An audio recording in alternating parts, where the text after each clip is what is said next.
Paskatyare satarine Sri Krishna Chaitanya Prabhu Nityananda Shri Advaita Gadadhar Shivasadi Gaur Bhaktamin. And let's add two more prayers. One moment. Hey Krishna Karuna Sindhu Dinabandhu Jagatpate Gopesha Gopika Kanta Radha Kanta Namostute Tapta Kanchana Gaurangi Radhe Vrindavaneshwari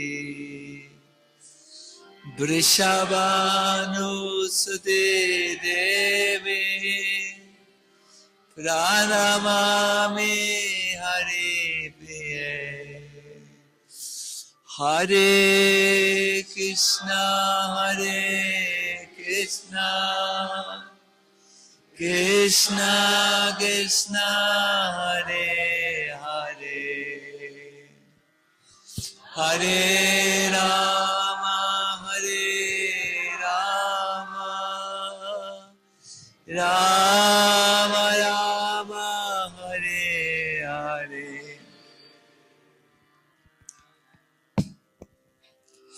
First of all, it is my very, very great happiness, honor, privilege to welcome all of you here in Golokadam for the Bhakti Immersion Retreat. I think you all know that this retreat started with the intention really to supply those of you who are on the spiritual path and want to go a little deeper. Thank you. Hare Krishna. With more nourishment, so that they can actually follow the path of the longing of the soul, no? Which wants to be reunited with Krishna. I remember when I was phoning Keshava Maharaj, who was there with us to start this, and then our Hariparshad Prabhu. They both asked me, what is the idea of these Eastern retreats? And I said that there are so many devotees who while they proceed in their path of Krishna consciousness, they feel they want to have some nourishment for this longing for a more experienced relationship with Radha and Krishna. And we should see if we can somehow serve this need. And yes, the devotees did wonderful. You notice we are sitting, the two of us here. The reason is that Keshava Maharaj, against his wish, he told me that this was so nourishing for him, this retreat. Also, against his wish, he had to attend a not similar retreat. How do we say this in English? A retreat which took place at the same time. The Eastern holidays means there are a few more days available in England. It is very important for the English yatra. And he he thought about it for half a year, and then he phoned me, and together we came to the understanding that most probably he will have to follow the call of duty here and so on. But we found out as we arranged the retreat schedule with Gaurahari and his wife and some other devotees that it is actually easier to cover everything with two speakers, although 3, 4, 5, 6, 7, 8 is always desired, but it is possible and easier possible.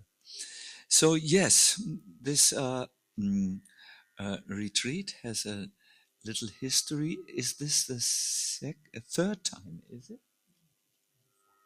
Even the fourth, my God. Time rushes by. You know that you're getting old when every 5 minutes is breakfast. You know, in your perception. So yes, we are very happy to deliver this retreat. Both of us have looked forward to this. We have prepared our presentations. We do hope to serve you, but I really want to say that a good retreat is happening when there is exchange, a reciprocation between the speakers and the audience. You are as important, if not more, than the speakers. And the Padma Purana has one section. It's called the Bhagavat Mahatmya, and the Purana says to obtain the full fruit of hearing transcendental subjects like the Bhagavatam and others is to hear, listen to this, with faith and humility, feeling very fallen, dinatve bhavana. Such a person can overcome the flaws of distraction and be fully concentrated. So to listen with faith, with humility, and this feeling of dinatva bhavana, feeling that this is a need for me. I need this existentially, because on my own I don't think I can move forward. In fact, perhaps the starting point of bhakti, and this should be continued in the various phases and levels of our advancement, is the realization that I'm really not fully there. I feel disconnected still. I feel I have a great need to be connected with the Supreme Personality of Godhead. When we realize that we are at the moment in deep need for Krishna, then, my dear devotees, we have something like lollium, the desire, and only on this basis, this greed or intense longing or so on, will Krishna consciousness become alive for us. Otherwise, it will remain a mental exercise. It will remain something that does not nourish our soul. So this is the starting point, to feel the great need. At the beginning, this is perhaps intellectual only. Like a drinker, he will know, I should drink only celery juice. It's a new European word, Hariparshad. Drink celery juice, it will take care of everything. So the drinker knows this will cure my liver and so on, but he really wants to drink a bottle of beer or these things. But intellectually he knows.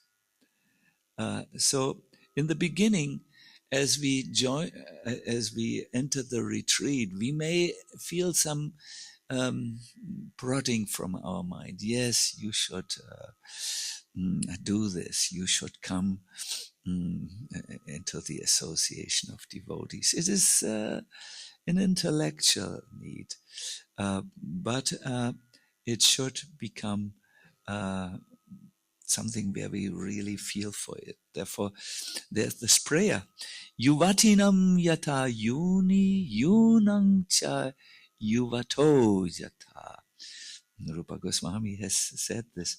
Oh my Lord, may my mind always find pleasure in you, naturally, not just because I tell it to me, naturally, just as the mind of a young girl finds pleasure in the thoughts of a young boy, and the mind of a young boy finds pleasure in the thought of a young girl. No, you don't have to tell the girl or the boy to feel attraction to the opposite gender. It will come naturally with the growth of the body and the hormones in the body. So the devotee prays, I want this natural attraction to you. And my dear devotees, this natural attraction will come through hearing. Queen Kunti is thinking, why has the Lord appeared? And she gives different reasons to save the world, which is overburdened like a boat at sea, too much weight and it goes down.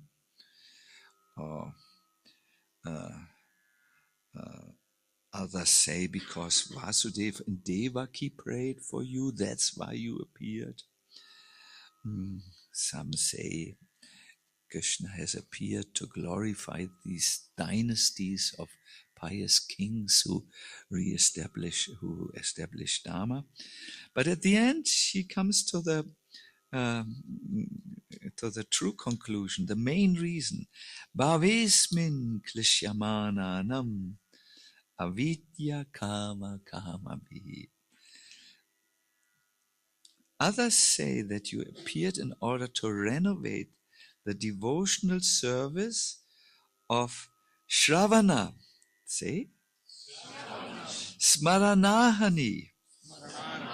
That is Smaran, remembering, no?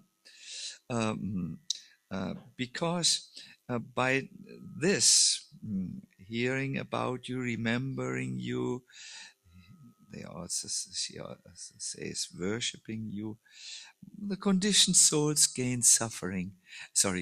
Gain maybe the suffering of sleeplessness, but they get freedom from suffering.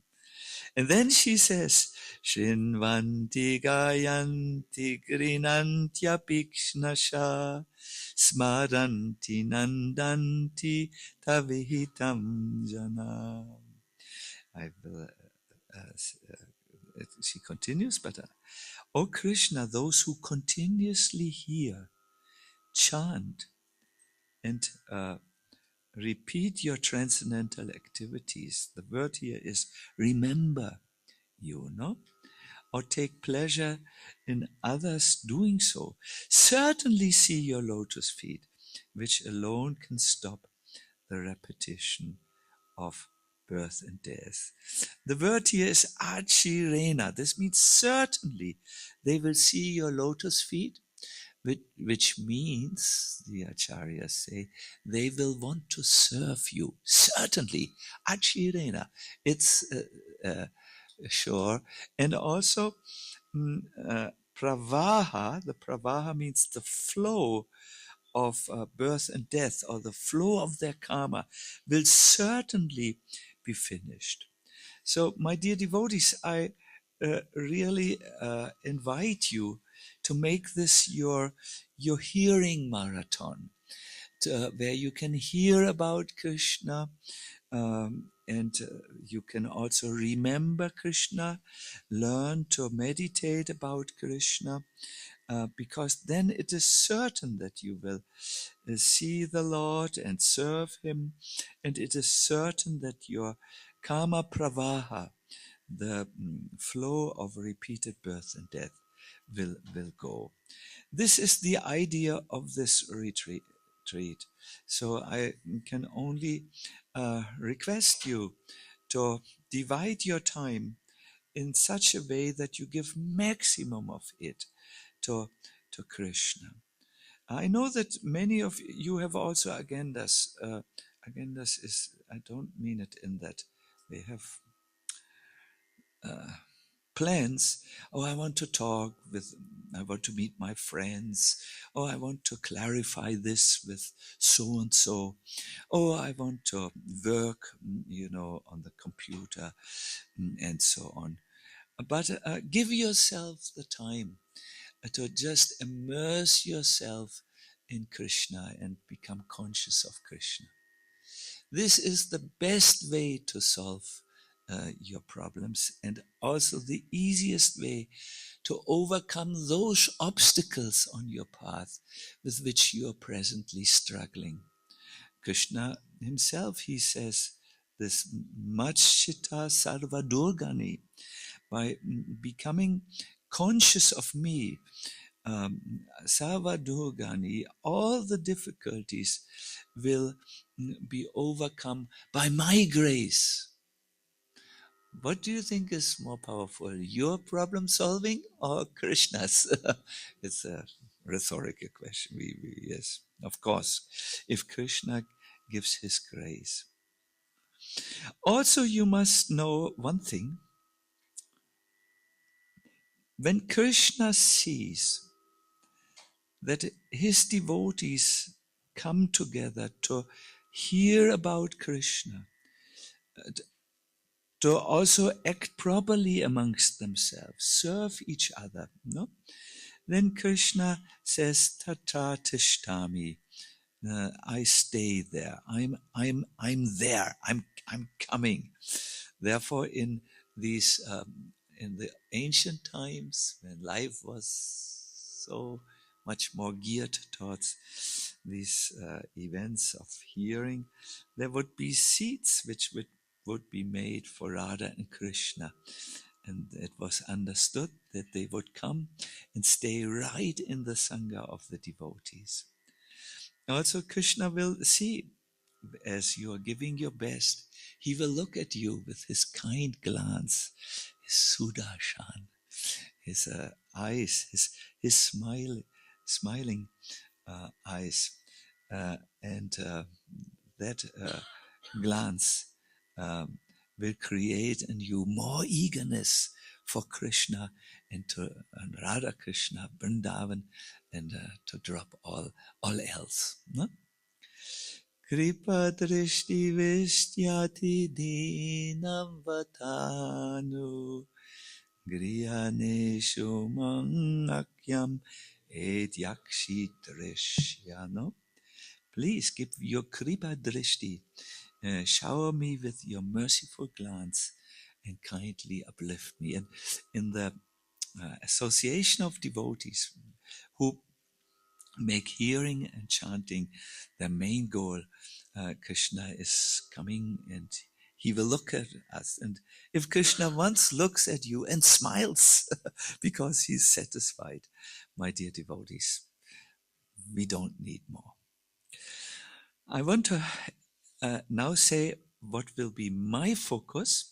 Hariparshad will introduce his focus on his sessions a little bit, and he will say something else.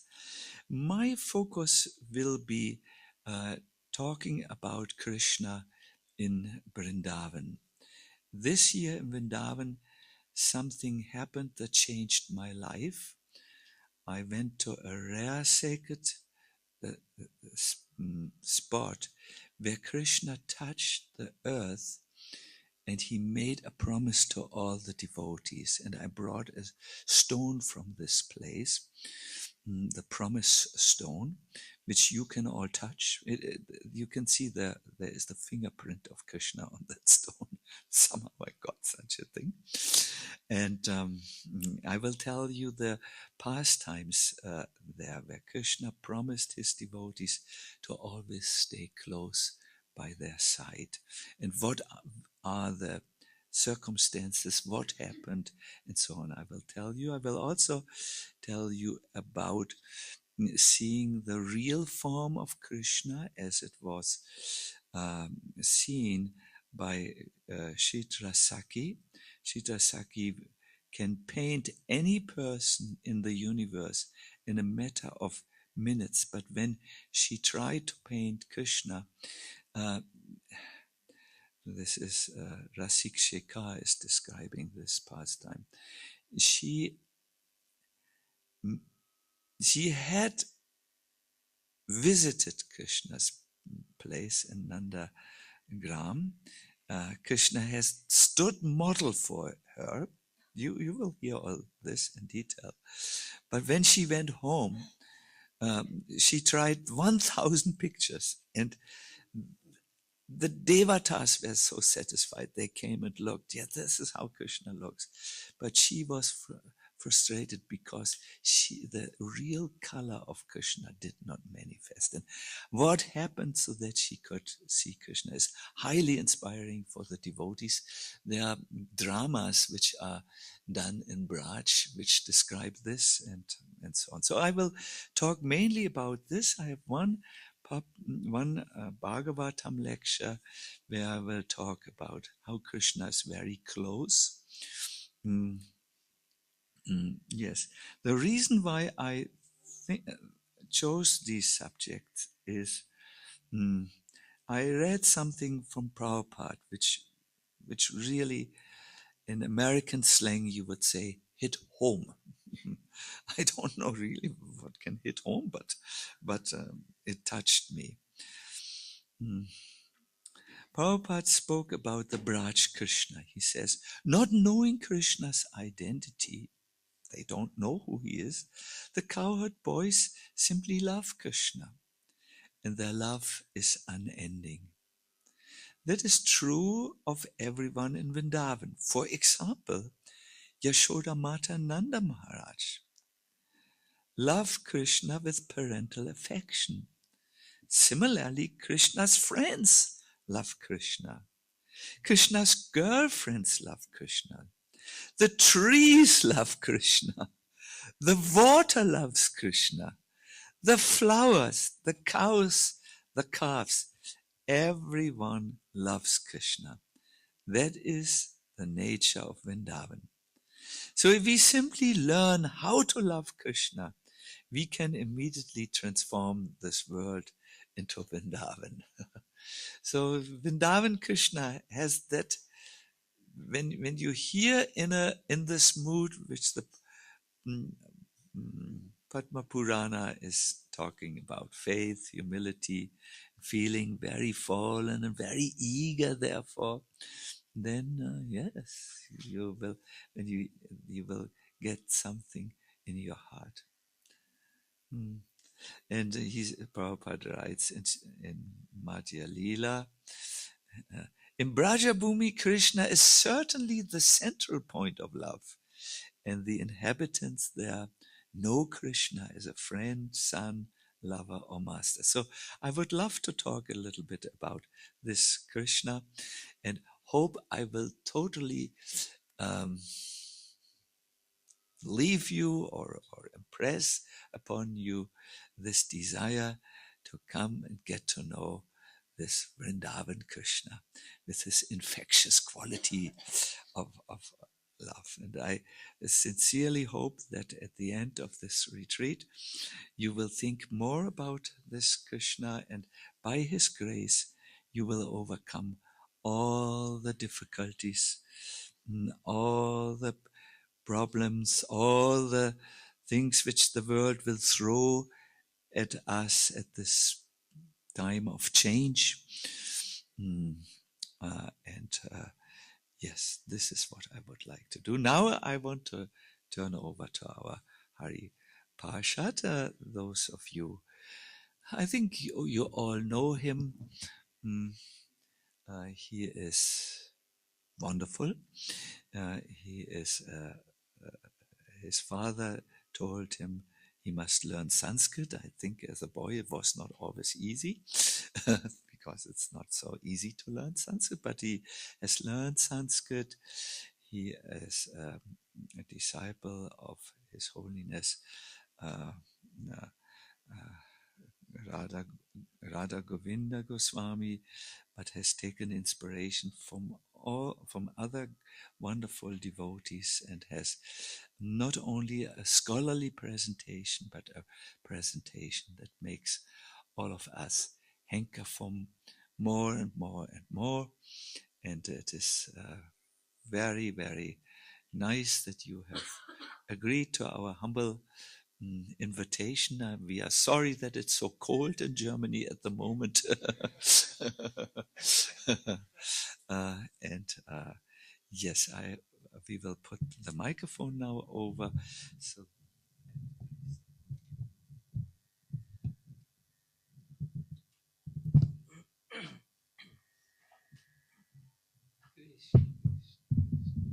nice to see you, by the way. I know that still some of you are in the cars, in the helicopters, or flying carpets. Will arrive in the next hours.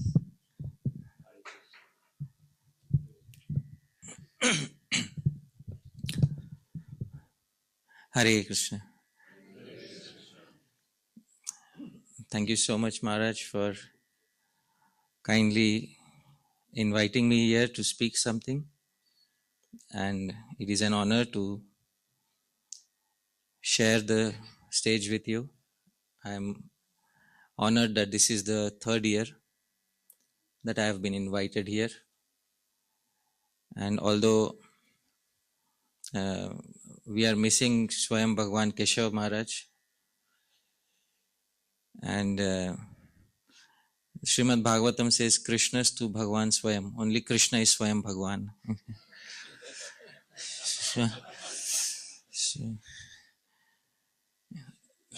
So one part of me feels that we are missing Swayam Bhagwan, this year.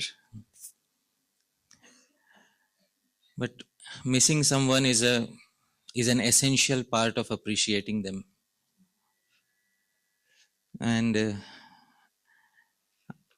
I guess our appreciation for Maharaj will increase because we'll miss him this time. And maybe we can bribe him somehow next year. And whatever price needs to be paid. And I think the only price is lollium. And then I think we'll need to show more lollium than the UK devotees next. So, and hopefully have him back with us. And next time he comes, we'll make him promise in front of the deities that he'll come every year.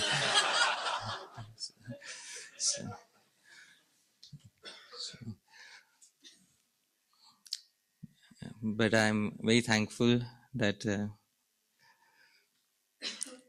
I'm here in front of all of you.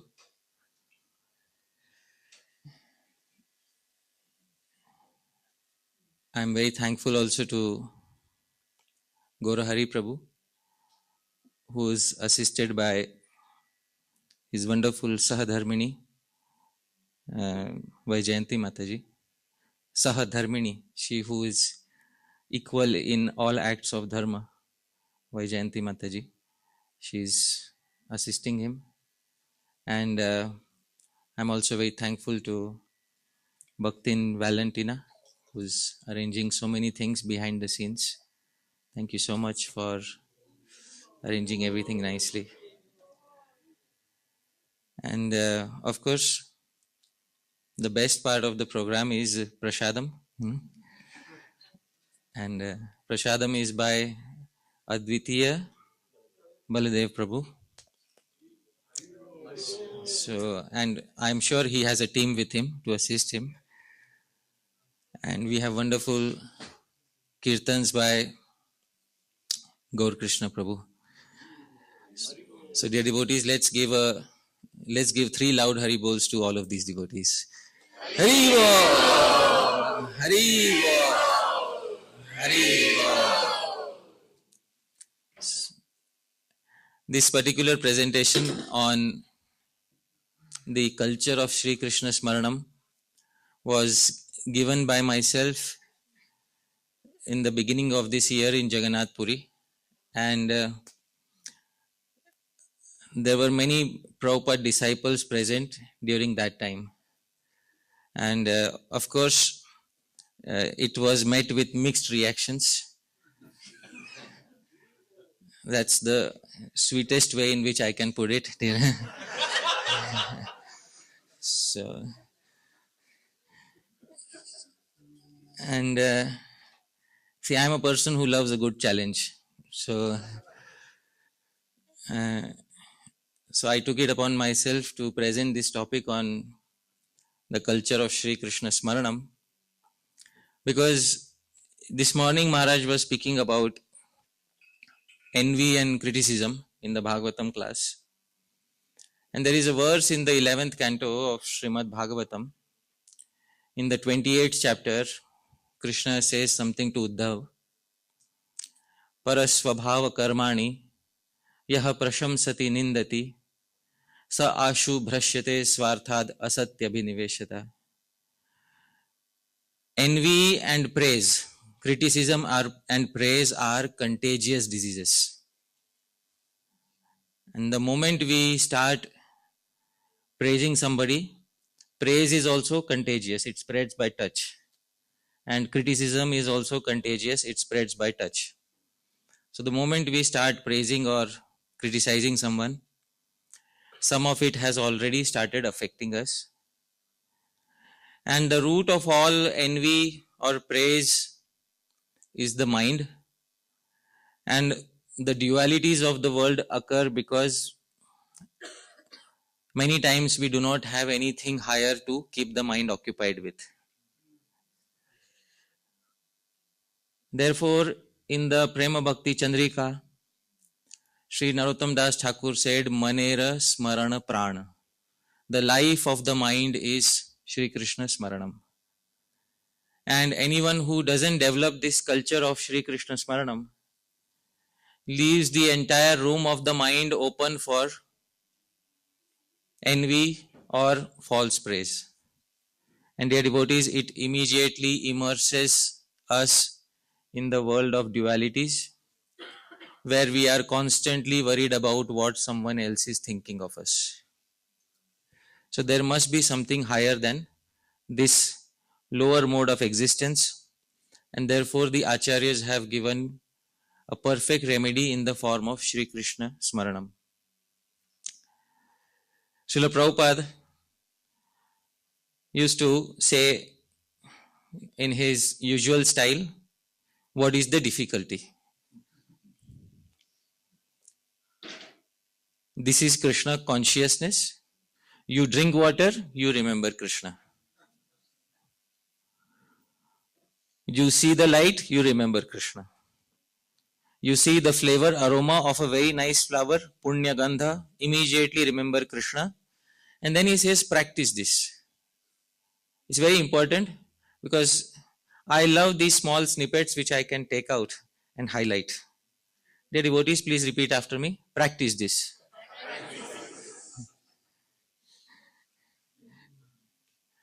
But where is the practice? So we need to have a culture of practice of Sri Krishna Smaranam. And Srila Prabhupada says, it is not difficult. It is not difficult. As I told you, envy and praise are contagious in nature. Sri Krishna Smaranam is also contagious in nature. Once you get into the intoxication of Sri Krishna Smaranam, then life changes completely and you get transformed into a different person altogether. And it is only by this genuine transformation, and everyone around you will be able to see. You won't have to fake it in front of anyone. Everyone around you will be able to see that this particular person has really achieved something in life related to Sri Krishna Smaranam that we all would love to achieve. So, dear devotees, it's a different universe altogether. This universe is described as Dukkhalayam Ashashvatam, whereas the universe of Sri Krishna Smaranam is Sukhalayam Shashvatam. It is the complete opposite of this universe. So basically, we have to transport ourselves into another universe. And therefore, I am so happy that I am in front of all of you, because I have great hope invested in all of you. A speaker comes and sits on the stage because they have some hope invested with the audience. Otherwise, they wouldn't come and sit on the stage.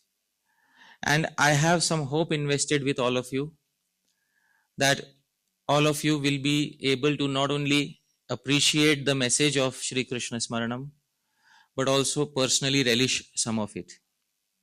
There is a very nice verse for such high class audience as all of you. And dear devotees, it is only the Vaishnavas who are a high class audience, like-minded Vaishnavas, because this audience is like no other audience in the entire world. There is no other place in the world where I can go and speak this except for in an assembly of like-minded Vaishnavas. So all of you, dear devotees, are glorified in various verses in Shastra.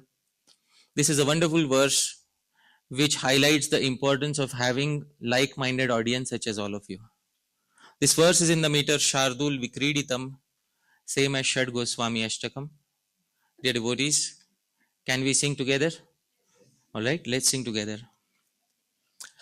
Pratah Pankaja Kudmala Padam Tat Kesharollasavan Arthobhyantar Saurabha Pratinibham Vyangyam Chamatkariyat Dvitrairyad Rasikaischchiram Sahridayair Bringairivasvadyate Tat kavyam na punah pramatta kukaver Yat kinchidujjalpitam.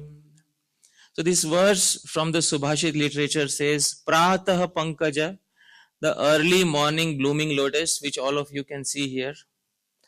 Kudmala, Dyuti, and you see Kudmala is the petals of the lotus, and these petals give out a natural effulgence. Dear devotees, these petals are comparable to the words of the poetry of great devotees. So please keep in your mind, here is a lotus which blossoms in the morning, and the petals are comparable to the words of the poetry written by great poets such as Sri Rupa Goswami. Tat Keshara Ullasavan. But you can't be happy simply with the petals. The actual substance is deep within. And the Keshara, the fibers, and the central whole of the lotus, the central part of the lotus, is Artho Abhyantara, is the meaning of that poetry given by great acharyas. Saurabha Pratinibham Vyangyam. And dear devotees, sometimes after understanding the meaning, you come to realize the hidden meaning or the indicated meaning behind the poetry, which is not directly sometimes visible in the poetry. And that is compared to the fragrance of the central part of the lotus. Because there are varieties of fragrance in the lotus, but there is a subtle fragrance in the central part of the lotus, which is used nowadays by most makers of perfume to give a floral top note to all their perfumes. So this very subtle fragrance is that subtle hidden meaning behind the poetry, which is available with great difficulty. And once you understand this subtle hidden meaning, chamatkari, your heart is filled with chamatkar. Dear devotees, does anyone know what is the meaning of chamatkar? Wonder. Yam vinana raso rasa. There is no rasa unless there is wonder generated.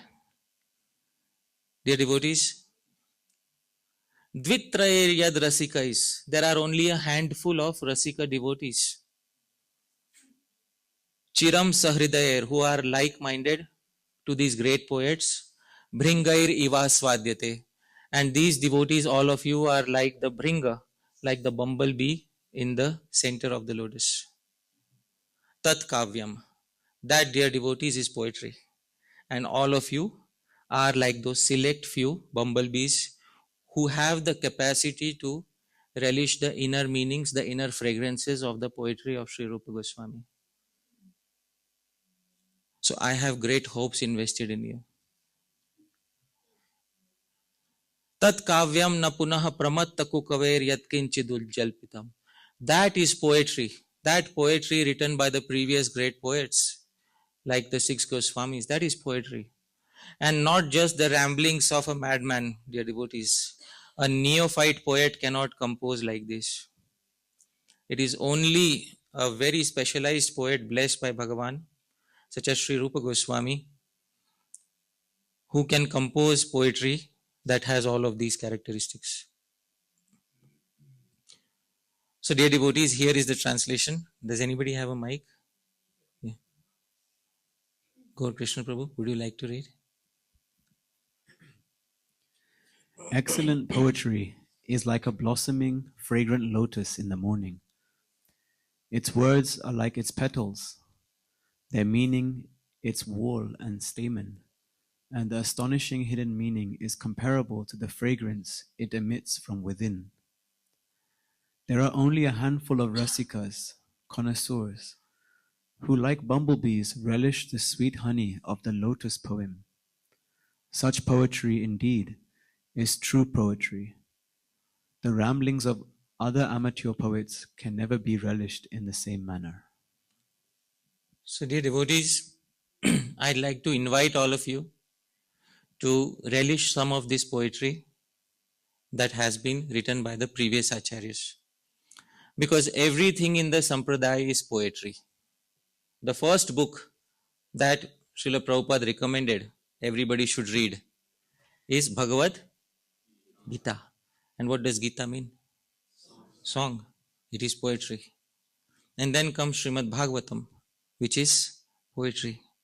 And then comes Chaitanya Charitamrita, which is poetry. There is no escaping poetry in the Gaudiya Vaishnava Sampradaya. So, dear devotees, we need to have the heart of a poet in order to come closer to the mood of the previous acharyas.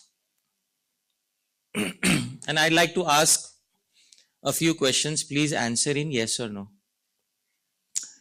Did Sri Chaitanya Mahaprabhu compose poetry? Yes. His disciple Sri Rupa Goswami? Yes. His nephew Sri Jiva Goswami? Yes. His disciple Sri Narottam Das Thakur? Yes. Sri Vishwanath Chakravarti? Yes. Sri Baldev Vidyabhushan? Yes. Sri Bhakti Vinod Thakur? Yes. Srila Bhakti Siddhanta Saraswati Thakur? Yes. Srila Prabhupada? Yes. All of us?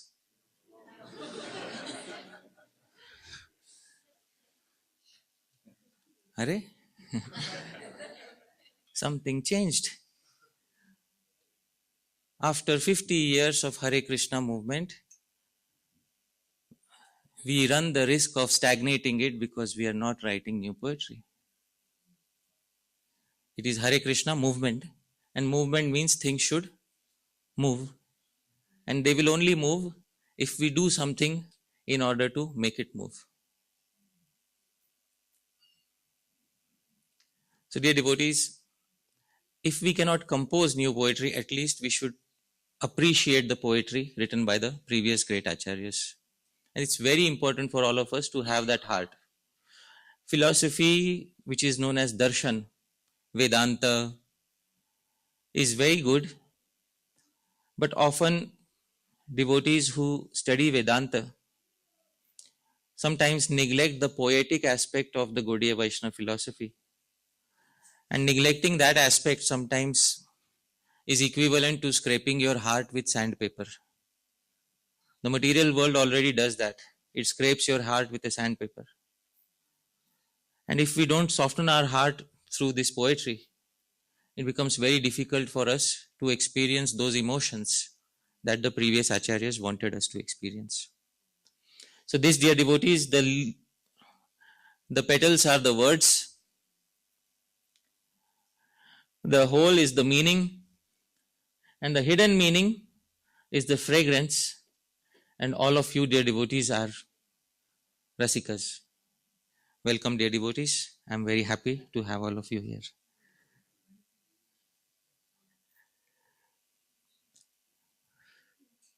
I am confident about all of you. My only doubt is when I look in the mirror. That is when I have doubts.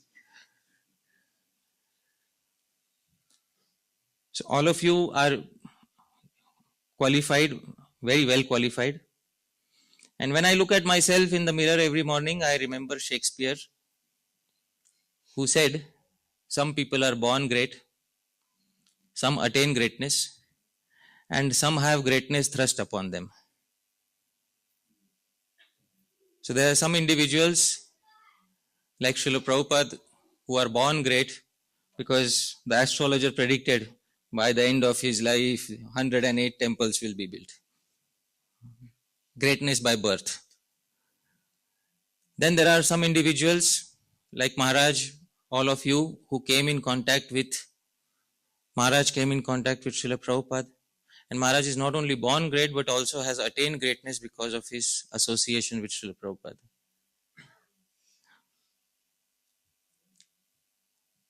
And then there is myself upon whom greatness has been thrust. So this is the position in which I find myself. So you'll find that the speaker is very pretentious, dear devotees. Here is a freshly composed verse which describes the speaker. Please repeat after me. Yatha bindu paya sindho Yatha kacho mani vraje Yatha rahuscha deveshu Tathaham bhakta sanchaye. Yatha up bindu. Up means water and bindu means small drop. Yatha up bindu, just like a small drop of water. Payah sindhau. It can pretend to be milk in the milk ocean. I hope you are able to understand. A small drop of water can pretend to be milk in the milk ocean. And you can see here, dear devotees, it will lose itself and nobody will be able to recognize easily where the drop of water is. And yatha kacho mani vraje, and just as a shard of glass pretends to be a gem in a cluster of gems. And you can see, can you make out which is glass and which is gem? It's not easy, dear devotees. And yatha rahuscha deveshu, and just as Rahu pretends to be a god in the assembly of gods, dear devotees, you might be knowing this pastime. Which one is Rahu? Please try to tell me.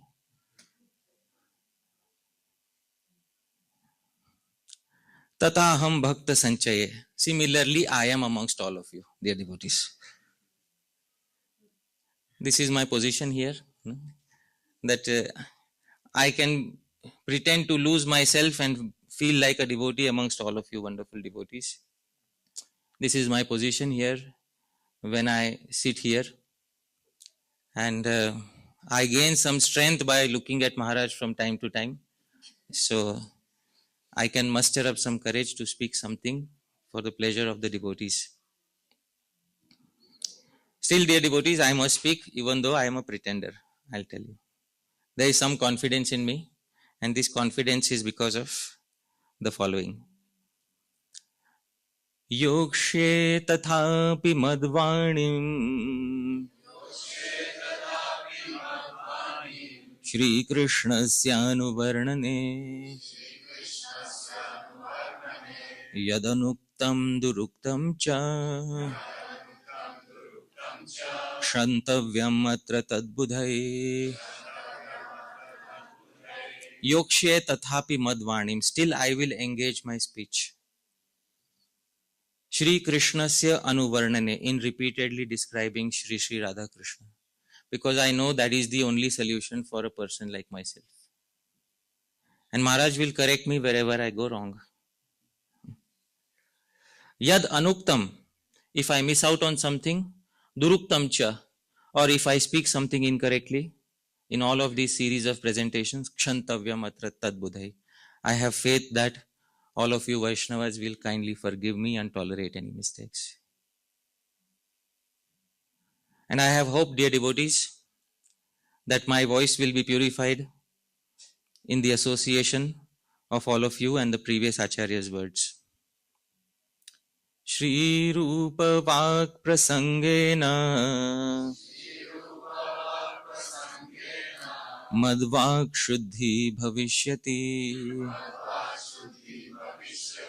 Ganga Pravaha Yogena Puti Gandhyudakam Yatha. Shri Rupa Vak Prasangena, by coming in contact with the words of Shri Rupa Goswami, Madvak Shuddhi Bhavishyati. I am confident that my Vak, my speech, my words will be purified. Just as Puti Gandhi Udakam Yatha, just as a tiny stream of putrid sewer water, you can see here, dear devotees. It becomes purified when it comes in contact with Ganga Pravaha, with the powerful flow of the Ganga. So dear devotees, I have hopes for myself, and this is the reason that I am speaking something. This part of this 3-part series on Shri Krishna Smaranam, it gives the basics of Smaranam, why it is required in each and every devotee's life, and why Smaranam is part not only of Raganuga Bhakti, but also of Vaidhi Bhakti. And this Vaidhi Bhakti, how does Smaranam look like in Vaidhi Bhakti? And how does Smaranam look like in Raganuga Bhakti? All these details will be covered according to the teachings of the previous great Acharyas. And engagement of the mind is the best engagement, because once we have our minds remembering Sri Krishna favorably, with a heart that has genuine affection for Sri Krishna, then, dear devotees, our lives will be completely transformed, and everyone around us will be able to notice that. So, dear devotees, tomorrow, in the morning and in the afternoon, I'll be giving 2 talks. The morning talks are on a separate set of topics. The morning talks is understanding Bhakti Rasa, and the afternoon talks are on the fundamentals of Shri Krishna Smaranam. So tomorrow there are 2 talks. Day after tomorrow the morning talk is given by Maharaj. So I'll be giving the afternoon talk. And 20th again there will be 2 talks, followed by the final talk on 21st. So I hope that I'll have the blessings and the good wishes of all of you, dear devotees. And I welcome all of you here. Thank you so much for kindly being present here. The audience is the most important part of any presentation. And all of you are present here as audience. I'm very grateful to each and every one of you, dear devotees, that all of you are present here. And there is no other place in the world that I would like to be other than an assembly of like-minded devotees. So dear devotees, thank you once again and welcome to this wonderful series of talks on the 2 topics. First is understanding Bhakti Rasa, and second is the fundamentals of Shri Krishna Smaranam. Thank you very much, dear devotees. Hare Krishna.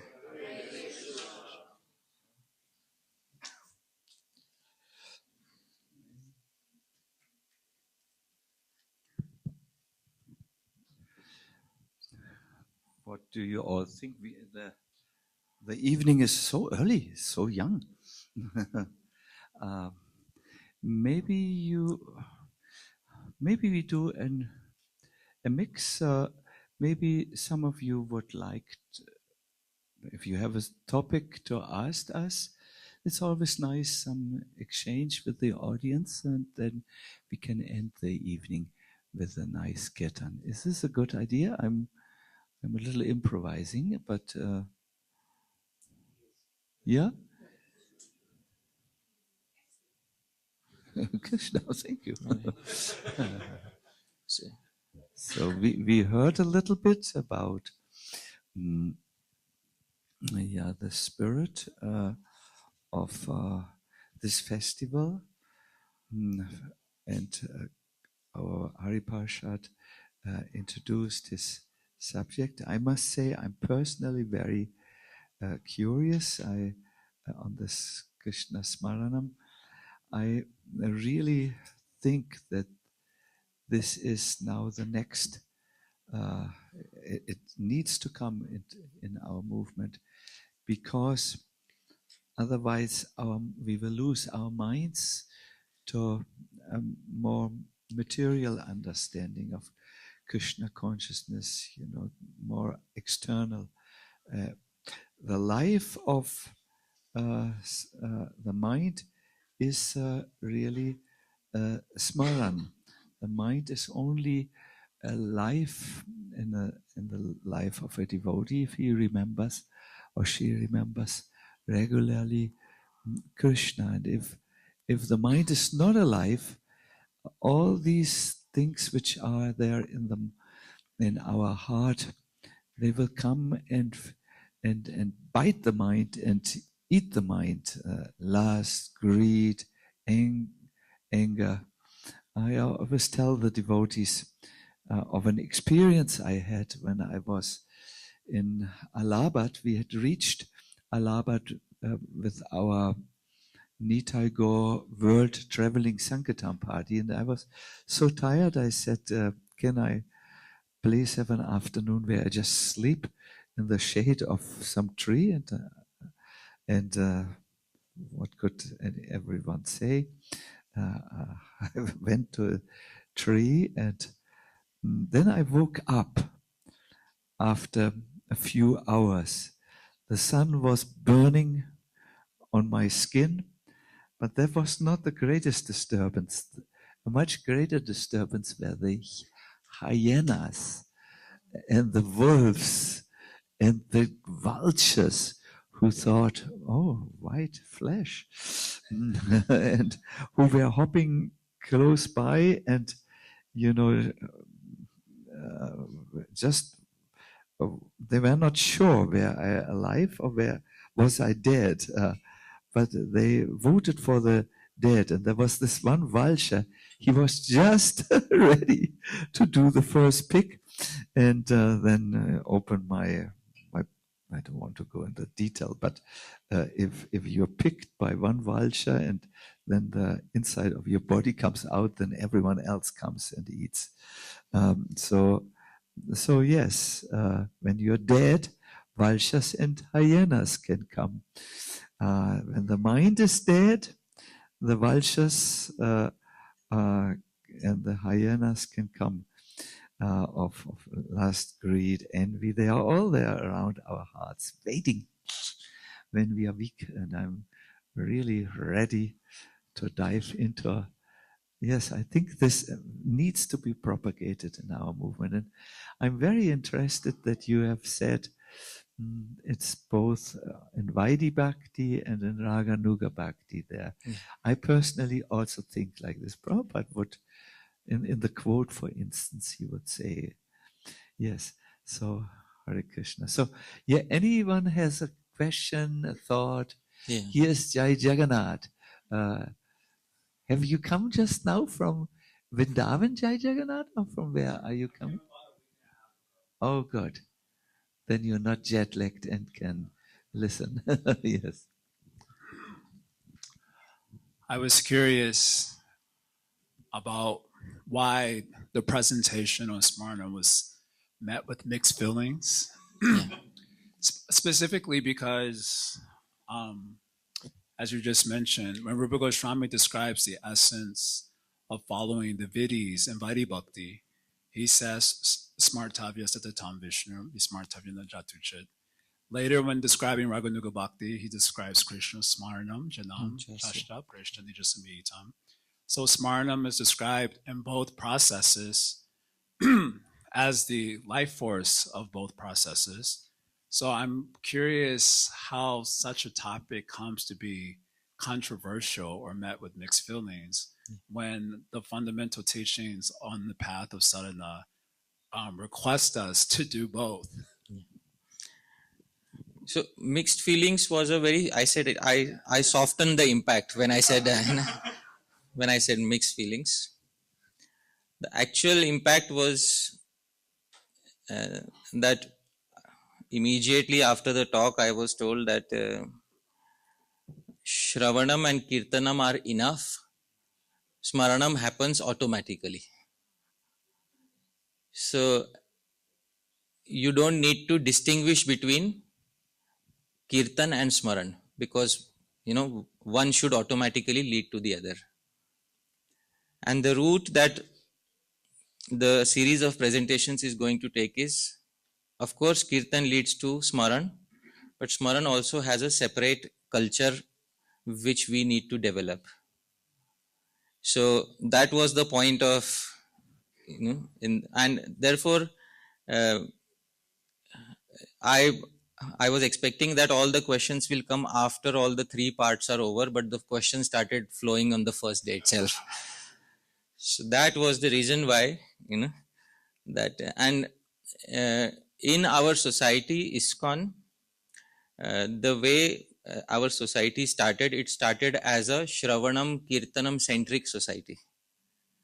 So, which is very nice, and which is how any society should start and sustain itself, because Shravanam and Kirtanam are supposed to be the center of the preaching for the entire masses, and Shravanam, quality Shravanam and Kirtanam needs to be there for the classes. But at the same time, Smaranam has to be there, and since some devotees felt that Srila Prabhupada's emphasis was not so much on Smaranam, so they asked queries such as, if Prabhupada didn't give any separate emphasis, then why are you giving an emphasis separately? Which I had to tackle on the second and the third day. So I was expecting that the devotees will wait till the third day, but the questions came flying on the first day itself. And I'm happy, because it's only after a struggle that there is some meaning to improvement. If the society progresses without struggle, then there is no meaning to that progress. So there has to be some resistance, there has to be some struggle, otherwise there is no meaning to progress. And this is also true for relationships, so that there is no meaning to progress unless there is some struggle. And a society which struggles and then is able to overcome some of its struggles and then reach another level of progress and internalize it, I believe that such internalized progress will last for a very, very long time, rather than having progress spoon-fed on the first generation. So instead of having all the progress spoon-fed in the first generation, it is very important that the society goes through some internal struggles and then comes to the next stage of understanding, where Smaranam is also given its due importance within important sections of the society. And therefore, for this reason, our society, ISKCON, is, I believe it is, it has great potential, because we have not only Srila Prabhupada told us about Smaranam, but there is also quite a lot which the previous acharyas have said which can be further explored. So all of those things make this particular topic not only refreshingly challenging for myself, and I love a good challenge. I mean, I love the question and answers. So I was very happy to answer all the queries. But on the second and third day especially, we went deeper into the sandarbhas, and we saw, because one of the prominent doubts was, how do you know if it is Smaranam and not your imagination? So we'll tackle this from Shastra this time. How do you know it is not your imagination? So we will see all of that from the authentic writings of Sri Jiva Goswami. And we will introduce a new term which will make devotees understand, because all devotees have different impressions of Sri Krishna. And we are thinking that unless all of them have that same impression of Sri Krishna, it cannot be called genuine Smaranam. So what is genuine Smaranam, and how is it distinct from imagination? All of those were challenges, and I had only 3 days to resolve all of it. So that is what happened. We will hear some of it also in your presentation. Yeah. And you can pose any challenge. See, dear devotees, that freedom is there. Please feel free to pose any challenge, because a good challenge means we have a good discussion, and a good discussion means we learn something new. So I'll be very happy to take queries on that, because I believe that I have tackled most of the difficult questions already, but I'm always waiting for a new question which can unsettle me. So I hope that answers your query to some degree of satisfaction. Yeah, sure. Yeah. And then we'll come to you. Thank you. Yes. Hare Krishna, I thank both Maharaj and Hariparshad Prabhu for being here, and you're definitely increasing the fire of our eagerness just by seeing what you're going to talk about. My question is, how do we make what you're going to hear through the process of Shravanam move from the intellect and the mind to the heart? How do we make it move from the mind to the heart? Therefore, the other set of presentation is on understanding Bhakti Ras, because actually speaking, to feel something in the heart is what you technically call bhava, and in the advanced stages it is known as rasa. And bhava or rasa it's not a mechanical thing. Rasa is a living thing, and so is bhava.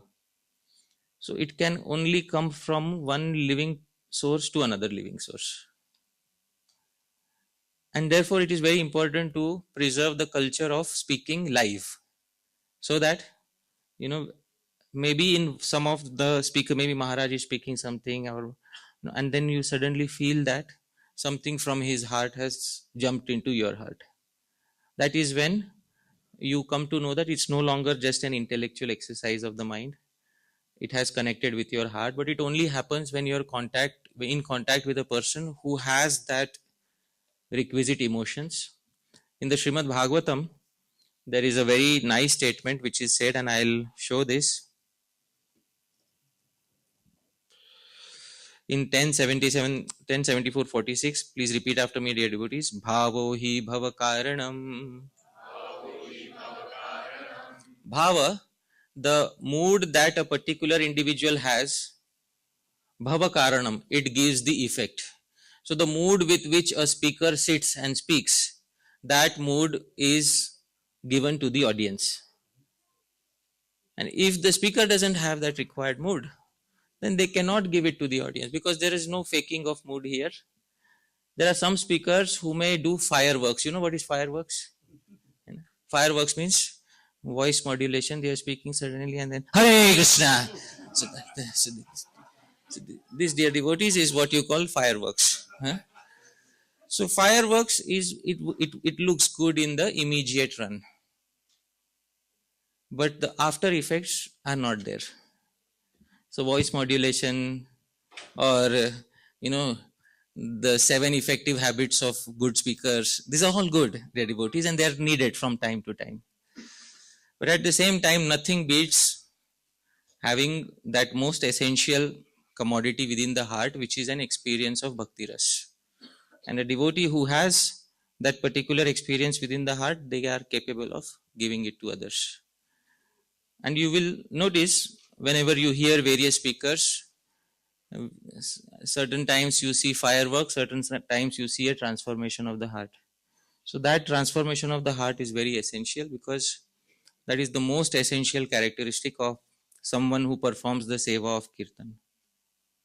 So I hope that answers your query to some degree of satisfaction. Okay. Thank you. Mataji behind had a query. You wanted to ask something? Okay. Krishna, thank you so much for coming and sharing your time and wisdom. I'm a newer devotee, so my question might be a little more simple. Can you hear me? Yeah. Yeah. So this was just about, you had mentioned earlier about envy and praise. And also last year you spoke about devotees glorifying devotees and glorification. And I just was a little bit curious about the distinction. I know I've also heard in other talks about praise as a way of, I don't know if purifying is the right word, but kind of, we'll say purifying this emotion of envy in order to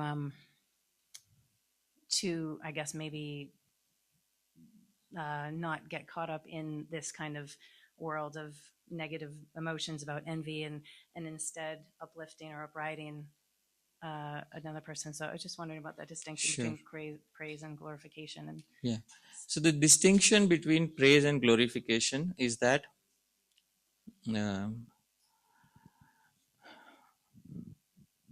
genuine glorification is done when there is a genuine reason for it. Because in the morning class, Maharaj said, nowadays we have a culture of mutual glorification, which means that although there is no sufficient reason for such glorification, people just start glorifying nonetheless. And that sort of a glorification turns artificial after some time. It starts affecting our consciousness because we start feeling the world is all very good. And that is also a sort of a duality, because actually the world is not good. The world is not actually good. It doesn't suddenly become good if you start praising other people. So too much of praise also puts us into a duality which is called sattva gun. Sattva gun is the mode of goodness, and it also binds us in this world. The actual upliftment is only by genuine praise or criticism of Shri Shri Radha Krishna. Believe it or not. Praise the pastimes of Shri Shri Radha Krishna, and whenever Srimati Radharani criticizes Shri Krishna, listen to that also.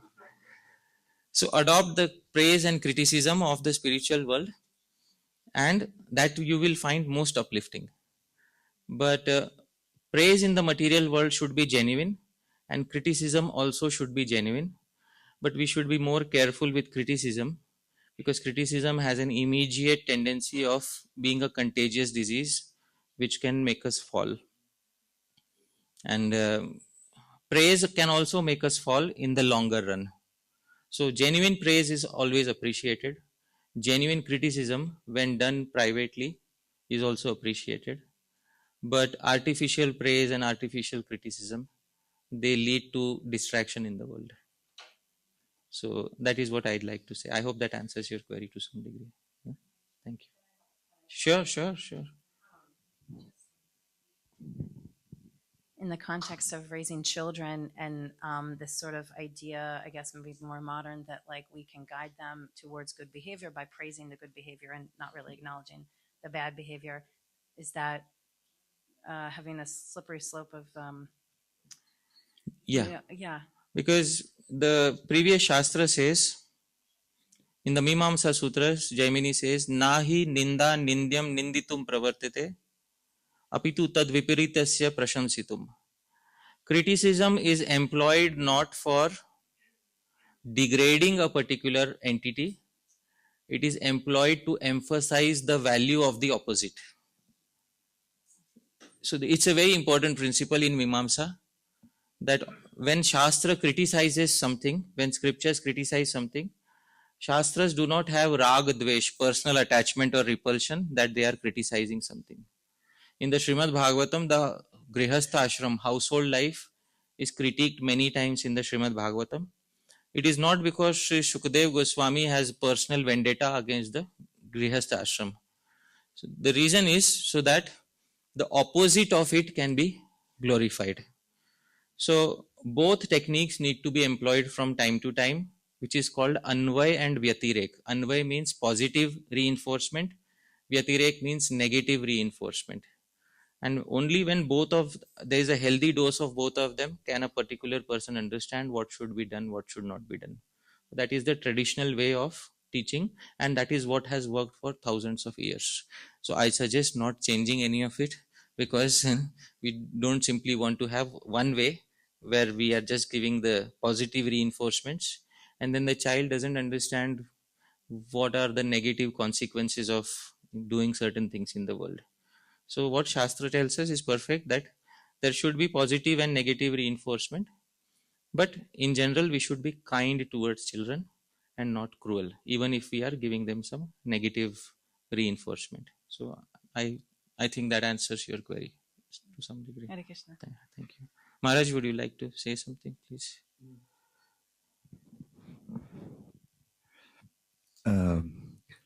Thank you very much. It is so very insightful to, for instance, hear this verse Bhavo hi bhavakaranam and all.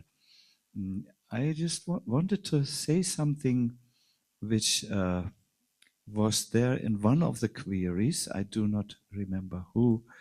One of you asked, how can we ensure that what we hear, what is theoretically understood, comes into a realized form into our heart. And when that query came, Hariparshad gave a wonderful answer.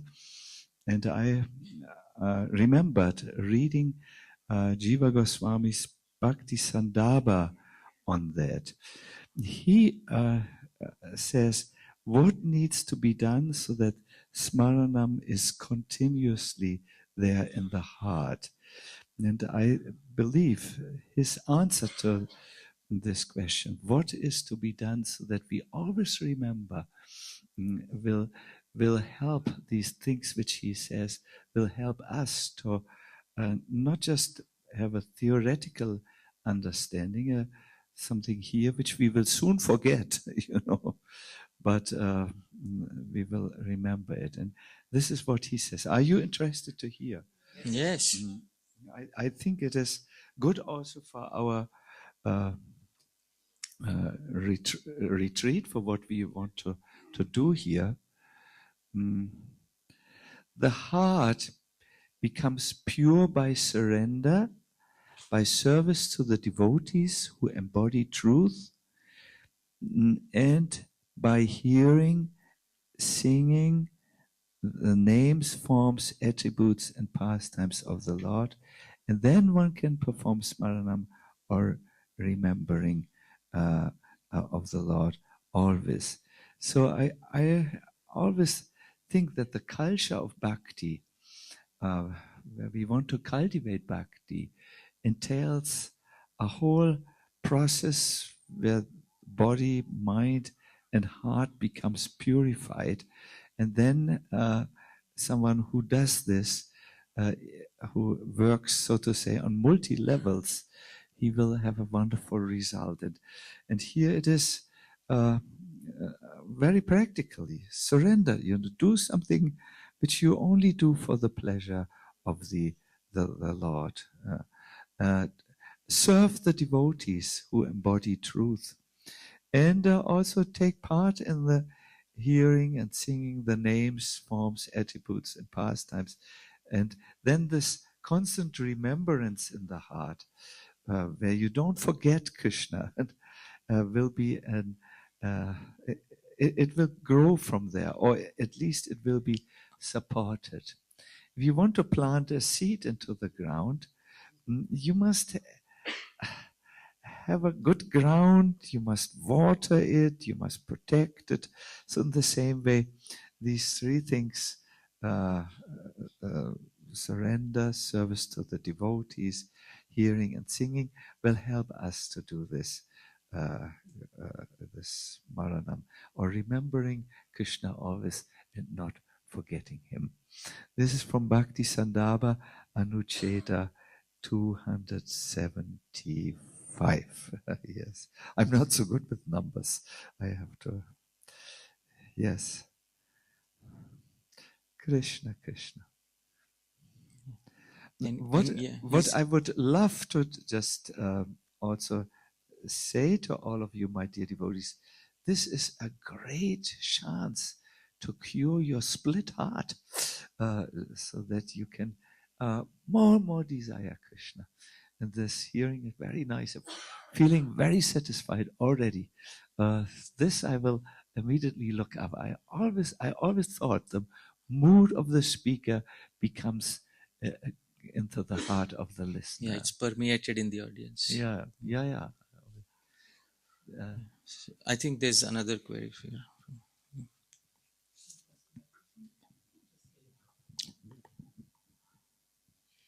Krishna Maharaj, you just referred to the idea of a split heart and how we can cultivate, the desire to hear about Krishna. What recommendation do you have for that person whose mind we understand, or we've heard from both of you how Krishna's and all the topics related to Krishna are of a higher taste, but if our mind is not really interested in changing what its current tastes are, what recommendation is there for someone with that problem?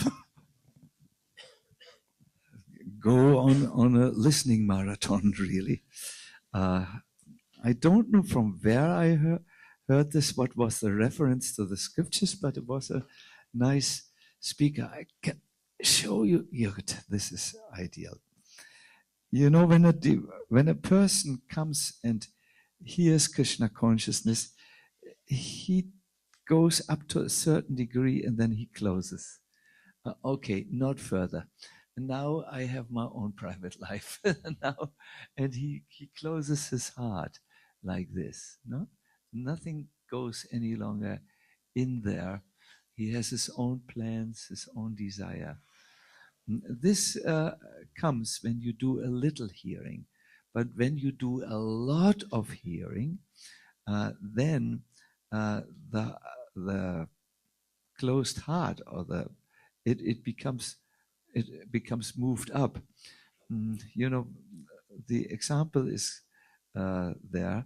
When the monsoon comes and there is a pot like this, the monsoon comes, monsoon,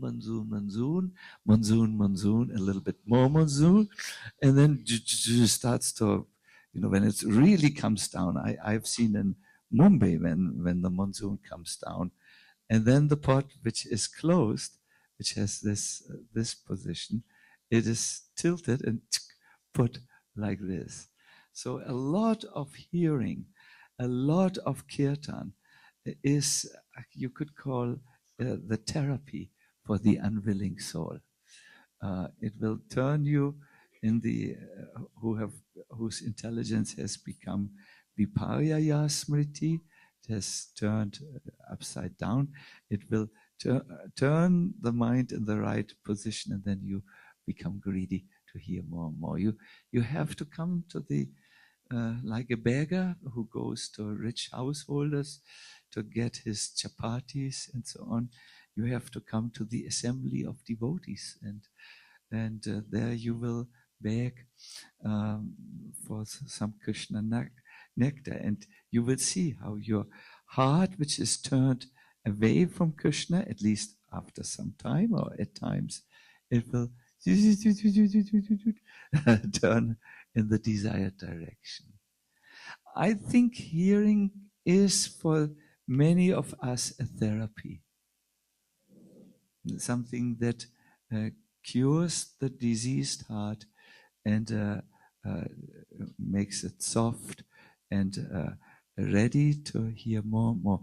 Like Prabhupada said, from chanting more becomes more chanting. He was once asked what's the result of chanting, and he says more chanting. He said, he gave another example in Stockholm. In Stockholm, we had at the programs a few drunkards, and Prabhupada then asked us, how do you become a drunkard? And we were always a little bit shy when Prabhupada asked this, because what's the taste of LSD? No one wanted to speak because we all knew this, but we didn't want to give away our profound knowledge of these things. We were silent. So when Prabhupada asked, how do you become a drunkard? You know, we didn't know where this discussion is going. Maybe we get the source at the end. Or then Prabhupada gave the answer. You have to associate with drunkards, and then you develop this taste. So this hearing, my dear devotees, in a positive way is creating eagerness. It washes the contaminated heart from its unwillingness. It turns the heart towards Krishna. It is good if you can do it with faith and with some humility, it will act even faster. Hare Krishna. Gaurahari is looking at the wristwatch. Should we maybe, because we cannot let Hariparshad go so easily, ask the one or two questions to Hariparshad, please? Mm-hmm. Would you like to have them? Thank you for organizing this Bhakti Immersion Retreat, which really transforms our hearts. And I would like to say how His Grace Hariparshad Prabhu always praises the audience. So, although I don't know for myself, maybe if I'm the one, this bee in the middle of the lotus, but when you say this, I just see the greatness of the speaker who sees the audience the way you present before every class the things you do. Thank you. I think it's also tradition, isn't it? Yeah, it is tradition, because in Sri Rupa Goswami's dramas, Lalit Madhav, Vidagdh Madhav, there is a section called Prarochana. Prarochana means attracting the interest of the audience is very important. It is called Prarochana. And the interest of the audience is attracted by telling them how important they are.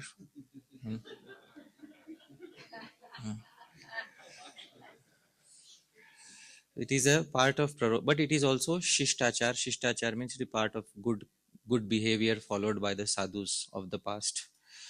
So not only to make sure that the audience is aligned with us in heart, but also as a cultural traditional practice. And when Sri Rupa Goswami writes his glorifications of his audience, he is very genuine. He really means it when he writes. And he also expects that those who follow in his tradition should also be likewise genuine. And like I said, bhavo hi bhava karanam. So I genuinely feel that there are devotees here who are capable of experiencing that. And just by projecting that feeling, Bhagwan may manifest that capability within the audience. We don't know. So I have great hopes that it will happen. And I'm sure that there are many devotees like that in the audience, and in the close association of such devotees, even those who are not like that may become intoxicated for some time. So that is my hope. Right. Yeah. Yes.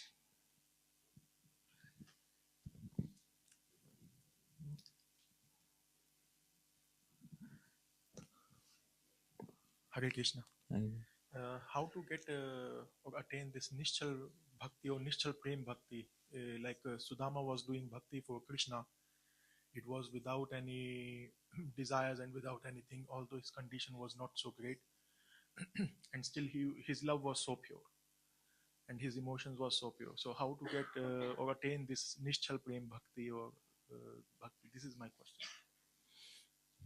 Yeah, I mean, it's also similar to what Prabhu asked, that the heart is split And how do we get to that point where the heart really aches for, heart really wants to have that?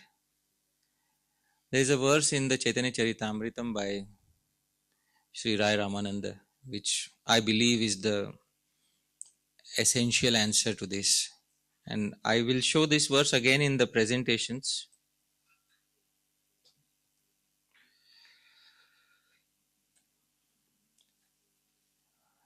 Can you sing after me, dear devotees? Yes.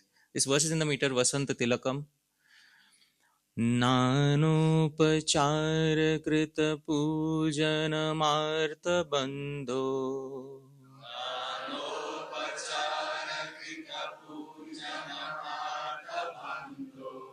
Nanupachar krita pujana marta bandho.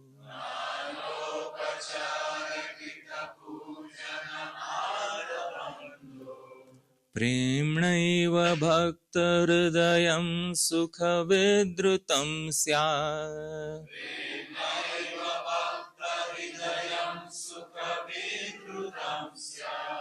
Yavat kshudasti jathare jaratha pipasa.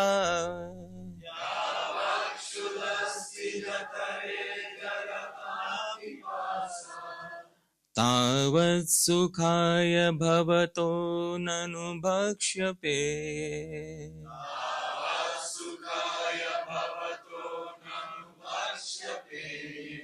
So the verse says, where Sri Rai Ramananda is saying, Nana upachara krita pujanam. You may think, I wish to attain Krishna Prema, I wish to attain Krishna Prema, and you may try various techniques to attain Krishna Prema.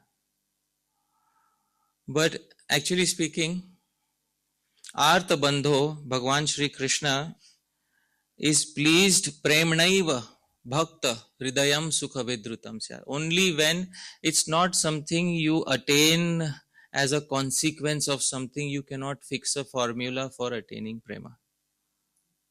You cannot put it in a single formula that this is the formula through which prema will be attained. Prema is the salt that gives taste to all the activities of devotional service.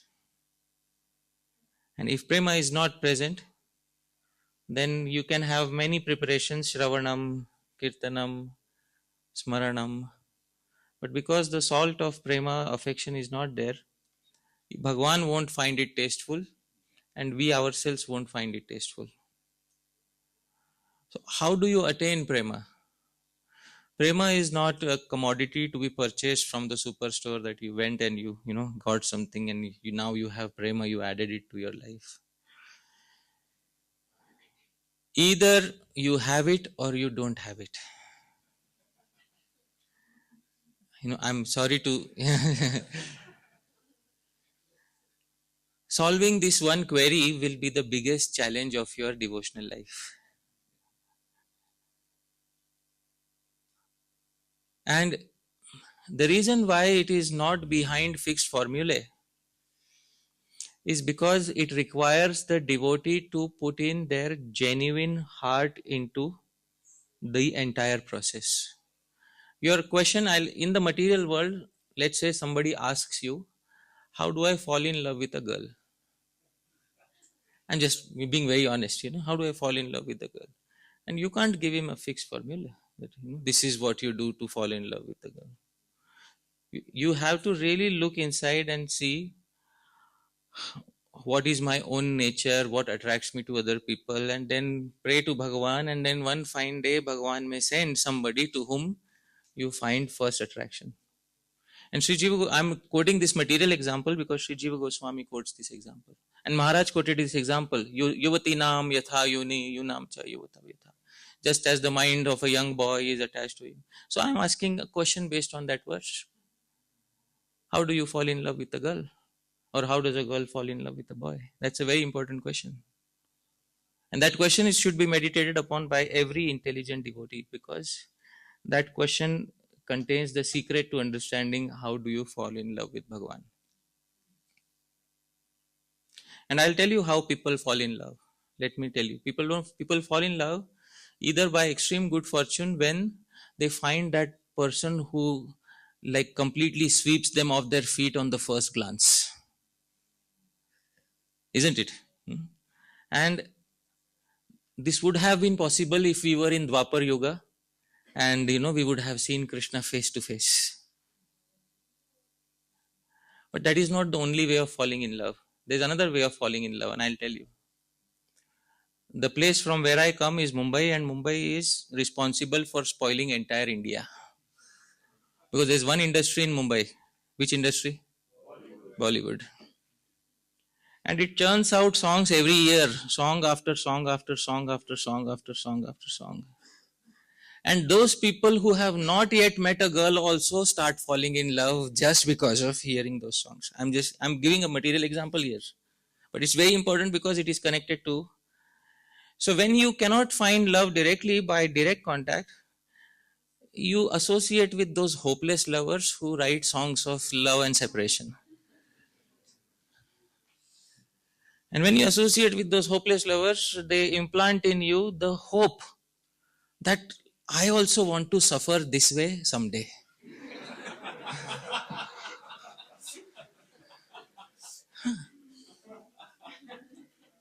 I wish to suffer like this someday. Like he is crying for that girl and running behind. I also wish I could live like this.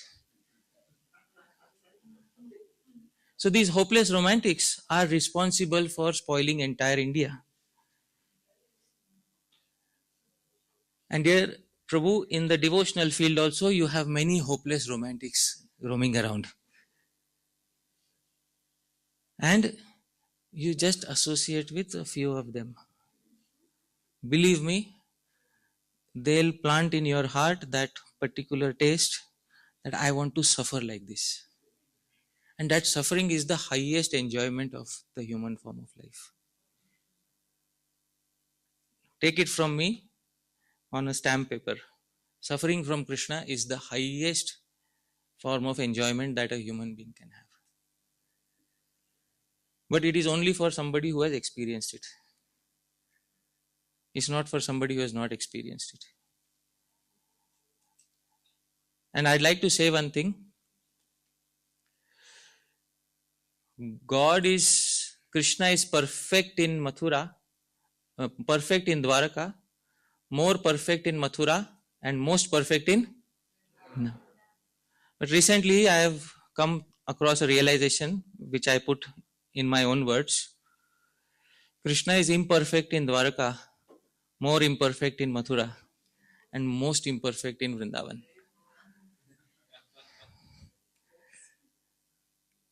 After many years of thinking about it, Krishna speaks the least amount of lies in Dwaraka, more amount of lies in Mathura, and the most amount of lies in Sri Vrindavan. So, Acharyas may have said that Krishna is most perfect in Vrindavan. But I'd love to say that he is most imperfect in Sri Vrindavan. And this I'd like to say because we would love to fall in love with such a person who has their imperfections. We don't want to fall in love with a personality of Godhead who's all perfect, doesn't speak lies, doesn't close his eyes, doesn't sleep at night. We don't want that for our lover. How many of you want, dear devotees, that Bhagavan should lie to you? Please raise your hands. See? How many of you want Bhagavan should play tricks on all of you? Please raise your hands. You see? I told you I have great hopes in this audience. Because all of these are bitten by the same hopeless romantics, of the devotional world. So this is what I am telling you. There are two ways of falling in love with Krishna like Sudama. Either you take birth with Krishna like Sudama, see him face to face and be attached to him. But that was something which you could have done in Dwapar Yuga. And now it's no longer Dwapar Yuga, it is Kali Yuga. So find a hopeless romantic who is singing the songs of separation from Sri Krishna, or who is singing songs of union with Sri Krishna, who aligns with the mood that you are aspiring for. And then you will also start feeling that same intoxication within the heart. And once you have that life, then there is no looking back. Right? That I think is, yeah. This is also how Srila Prabhupada he gave the definition of Krishna consciousness. Yeah. This is exactly the Krishna consciousness definition. Krishna Bhakti Rasa Bhavitamati. Yeah. In the Padyavali, Yeah. Srila Rupa Goswami Pad has presented that, and Srila Prabhupada refers to that in Chaitanya Charitamrita. Yeah. That this is the meaning when I composed that name, International Society for Krishna Consciousness, then I remembered this is Krishna consciousness. This is Krishna consciousness. And I'm sorry I couldn't explain the remaining half of the verse because it's very important. The remaining half of the verse says, Yavat kshudasti jathare. As much hunger is there in your stomach, jaratha pipasa, and as strong as a thirst exists in your throat, tavat sukhaya bhavato nanu bhakshab. Food and drink are as pleasurable to the degree that one is hungry or thirsty. Most of us are not thirsty or hungry at all. Because why? Is satiated with material life.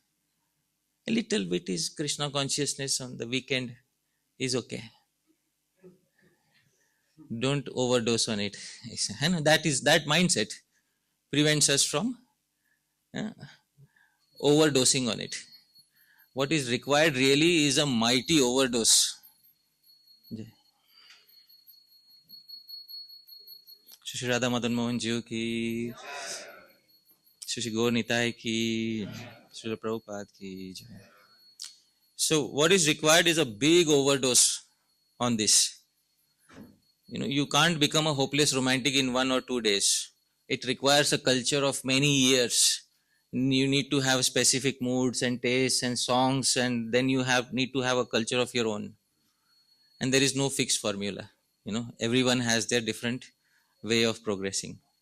And this verse that Maharaj quoted, Yuvati Nam Yatha Yuni, as a young boy is attached to a young girl. Sri Jiva Goswami discusses it in Bhakti Sandarbha about when he describes what is Raganuga Bhakti. He first describes what is Raga, and he describes Raga in purely material terms. And then he tells when that same Raga is invested towards Bhagwan, that is when you start calling it Raga in terms of Krishna Bhakti. So I hope that answers your query, Prabhu, right? To some degree. Okay. Hare Krishna. Yeah. Please allow me to thank you very much, Maharaj. No. It is small Maharaj. Or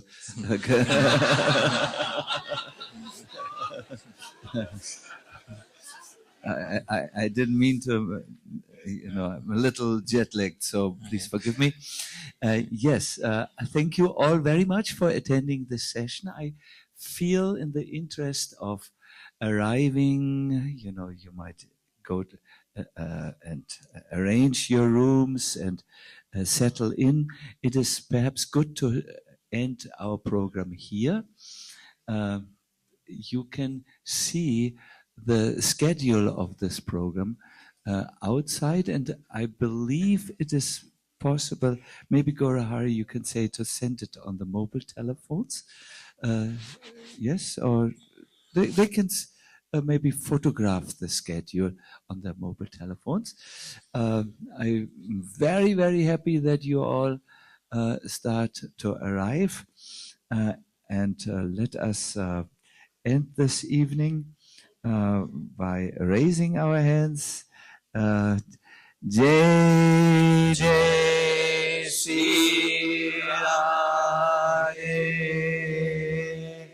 Jai Jai Shri Radhe, Jai Jai Shri Radhe, Shyam. So please wait. Gaurahari will tell you a few things which are helpful to know to make your stay here very good. But you can see already the churning is going on. Our interest is moving forward. Wonderful. Hare Krishna. Hare Bol. So thank you so much, Hariparshad Prabhu and Sacinandana Swami. I think it's a very promising event. I feel actually very satisfied and happy after hearing from both of you. And now we have like 3 full days where we can absorb into this nectar of hearing. So we feel very grateful in Golokadam that we can host such an event, and very happy that you are all coming with open ear to this program. Like Maharaj said, the schedule is on the temple door. You might take picture, but we start in the morning at 4:30 for Mangalarati, and we have the all morning program, and then the first lecture of Hariparshad Prabhu will be 7:45. But because you have traveled, I think it's very important that we are fresh in our hearing. So if you need to catch up with the first part of the morning program is more optional, please take nicely care of yourself that you can hear as much as possible during the katha during the day. So now some prasadam will be served in the tent outside, and see you tomorrow, and be well rested for all the kathas. Srila Prabhupada ki jai. Hare Krishna, Hari Seva und Nandini, kommt ihr vielleicht ganz kurz, dass ich euch begrüßen kann? Hare Krishna.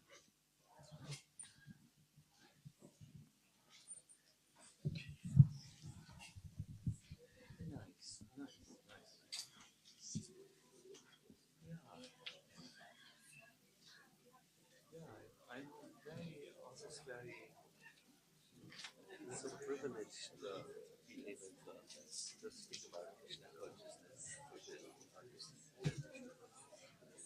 Good. I'll let you go. Maharaj, you might be remembering Raganuga. He is we have grown up in the same.